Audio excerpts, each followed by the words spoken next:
Hello दोस्तों, मैं सनी गुप्ता। आप सभी का स्वागत है अपने YouTube चैनल कलयुग धार्मिक आस्था में। आज इस वीडियो में हम सुनेंगे महाशिवरात्रि की कथा। तो आइए आज मैं आपको सुनाता हूँ महाशिवरात्रि की कथा, जो कि जन्म जन्मांतर के पापों को खत्म करा देती है। और जब भी आप इस कथा को पढ़े या सुने तो आप अपने हाथों में थोड़ा सा गंगाजल, फूल, बेलपत्र और चावल के दानों को रखकर ही कथा को सुनना चाहिए। तो चलिए कथा आरंभ करते हैं।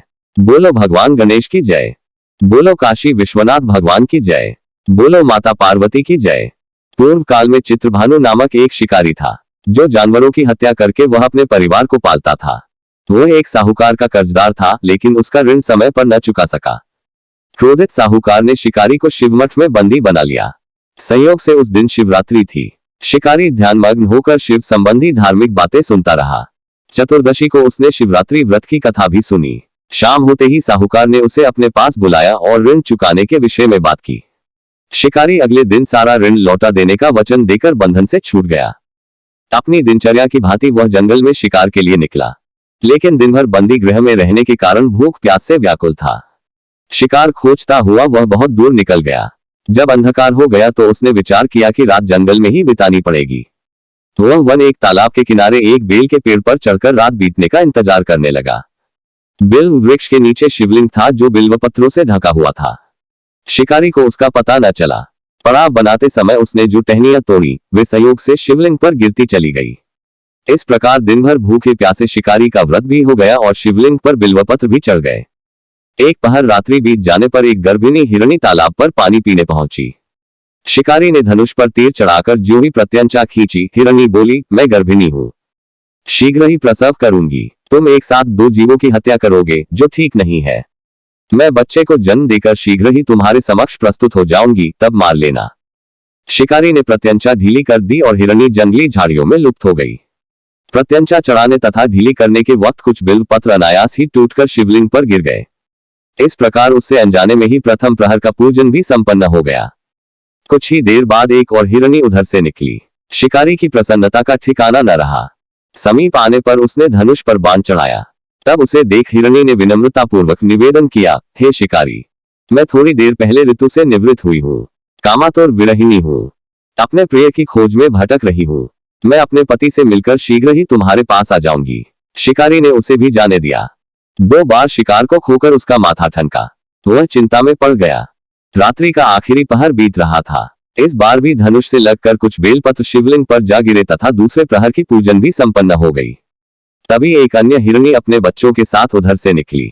शिकारी के लिए यह स्वर्णिम अवसर था। उसने धनुष पर तीर चढ़ाने में देर नहीं लगाई। वह तीर छोड़ने ही वाला था कि हिरणी बोली, हे शिकारी, मैं इन बच्चों को इनके पिता के हवाले करके लौटाऊंगी, इस समय मुझे मत मारो। शिकारी हंसा और बोला, सामने आए शिकार को छोड़ दूं, मैं ऐसा मूर्ख नहीं। इससे पहले मैं 2 बार अपना शिकार खो चुका हूँ। मेरे बच्चे भूख प्यास से व्यग्र हो रहे होंगे। उत्तर में हिरणी ने फिर कहा, जैसे तुम्हें अपने बच्चों की ममता सता रही है, ठीक वैसे ही मुझे भी। हे शिकारी, मेरा विश्वास करो, मैं इन्हें इनके पिता के पास छोड़कर तुरंत लौटने की प्रतिज्ञा करती हूँ। हिरणी का दुख भरा स्वर सुनकर शिकारी को उस पर दया आ गई। उसने उस मृगी को भी जाने दिया।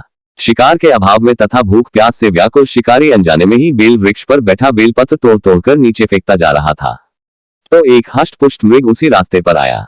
शिकारी ने सोच लिया कि इसका शिकार वह अवश्य करेगा।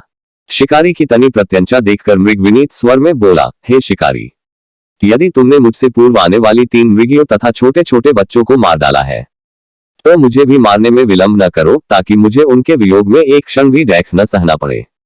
मैं उन हिरनियों का पति हूँ। यदि तुमने उन्हें जीवन दान दिया है तो मुझे भी कुछ क्षण का जीवन देने की कृपा करो। मैं उनसे मिलकर तुम्हारे समक्ष उपस्थित हो जाऊंगा। मृग की बात सुनते ही शिकारी के सामने पूरी रात का घटनाचक्र घूम गया। उसने सारी कथा मृग को सुना दी। तब मृग ने कहा, मेरी तीनों पत्नियां जिस प्रकार प्रतिज्ञाबद्ध होकर गई हैं, मेरी मृत्यु से अपने धर्म का पालन नहीं कर पाएंगी। अतः जैसे तुमने उन्हें विश्वास पात्र मानकर छोड़ा है, वैसे ही मुझे भी जाने दो। मैं उन सबके साथ तुम्हारे सामने शीघ्र ही उपस्थित होता हूँ। शिकारी ने उसे भी जाने दिया। इस प्रकार प्रातः हो आए। उपवास, रात्रि जागरण तथा शिवलिंग पर बेलपत्र चढ़ने से अनजाने में ही पर शिवरात्रि की पूजा पूर्ण हो गई। पर अनजाने में ही की हुई पूजन का परिणाम उसे तत्काल मिला। शिकारी का हिंसक हृदय निर्मल हो गया। उसमें भगवत शक्ति का वास हो गया। थोड़ी ही देर बाद वह मृग सपरिवार शिकारी के समक्ष उपस्थित हो गया ताकि वह उनका शिकार कर सके, किंतु जंगली पशुओं की ऐसी सत्यता, सात्विकता एवं सामूहिक प्रेम भावना देखकर शिकारी को बड़ी ग्लानि हुई। उसने मृग परिवार को जीवनदान दे दिया। अनजाने में शिवरात्रि के व्रत का पालन करने पर भी शिकारी को मोक्ष की प्राप्ति हुई।